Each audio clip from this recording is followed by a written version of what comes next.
and I know I'm not alone.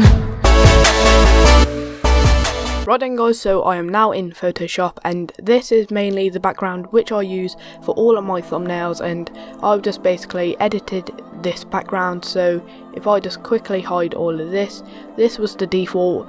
You obviously want to edit your background itself just to make it seem a bit more personal and to stand it out a bit more. So that is basically the background which I use. I'll leave like a image download link in the description for you guys if you do want to use this background yourself.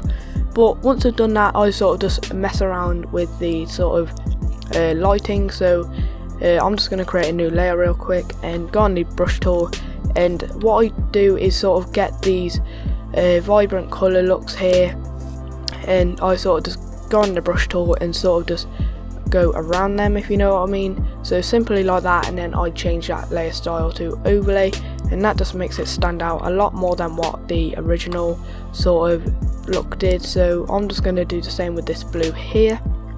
So let's just go on our brush tool again, just like that. Create a new layer because I want this one to be separate. Just get this one here, and then again put that one overlay. So now that I've done that, I add like this little sort of corner shape here, and this is just basically a nice little shadow feature which I like to add in my thumbnails. It's probably not too noticeable, but it does just give it that better touch. So I just need to change my foreground colour to white, and then I can do that. Again, I'm changing that to overlay, and I am going to create a new layer again and select the brush tool. Make sure that my default colour is on white. So I just basically go on there and then change that to overlay again. I use overlay quite a lot because that is one of the best sort of layer styles which you can use in Photoshop. But now that I've done that, I sort of just add all my text, you know, some pictures or logos if you want, but I reckon the text is the actual hardest part of the thumbnail, because you know you got to make it stand out, you got to make it like look right as well. But I'm just gonna do how I make my, so I'm just gonna leave that there. Obviously I'm gonna center it. I might make it a bit smaller just because I want the thumbnails bit to be the like sort of pop out bit. So now that I've done that, I'm just gonna put on here YouTube thumbnails, and then I just sort of mess around where this can go. Like I sort of find little gaps, but you know it don't really work all the time, so I'm just going to keep it like that. So now that I've done that, I mess around with the blending options. So I'm just going to right click blending options here, just mess around, see what looks good. I tend to go for normally the same sort of layer style like for the main bit of the text. So I'm just going to mess around with all of this here, see what looks good, and then I add my own custom layer style which I created just here, and then I add the stroke, put that on 7. I'm just going to hide the satin a bit more. So that's pretty much my text done, and now what I do is just merge those together and then center them. So there we go.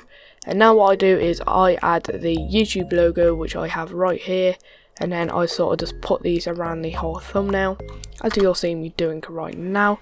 I add a Gaussian blur and a motion blur just to give it that bigger effect.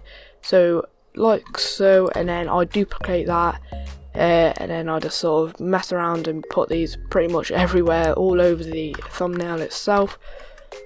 So you'll see me just doing this right now, and sometimes I just pull it like coming out of the corner or something. You just want to make them look really good and see if you can like actually see them. But once I've done all that, I just tend to merge all those together. Wait, don't know what I've done there, but yeah, I've just merged all those together, and I like to put those on soft light. As you can see, that makes it stand out more. And then what I do is I add the, I add the sort of like brush tool. So I select the red colour, but first I need to get the actual proper colour. So red, there we go, put those on soft light again, and then I go on the brush tool, make sure that I have got my new layer selected. Let's just make my brush bigger. Right, why can't I edit this? Oh, that's the eraser. Alright, okay. But yeah, I basically just go around this just to make it stand out more than what it already did. Sometimes I just like sort of add a different colour of lighting, but oh well, we're just going with the red one this time, and then I'm going to put that on overlay. And that is basically pretty much it, guys. If I want to add my watermark, just in case anyone steals it, I'll just put sparks and then change that to white. And I normally just lower that down and put that like sort of down here. There we go. So that is pretty much how I make my YouTube thumbnails. If you guys do want to see a more advanced tutorial on this, be sure to leave a like on this video, and if we smash 15 likes I will do that video. But guys, if you're not following me on Twitter already, be sure to do so. A link is in the description, so be sure to go ahead and follow me on there, as because I post a lot of giveaways on there. So if you guys do want to win yourself a like YouTube banner or something like a logo or something, be sure to drop me a follow on there, and then when I release a giveaway, all you got to do is like and retweet it. So guys, I hope you all had an amazing day. Don't forget to drop a like and subscribe if you are new, and I'll catch you guys in my next video. Peace.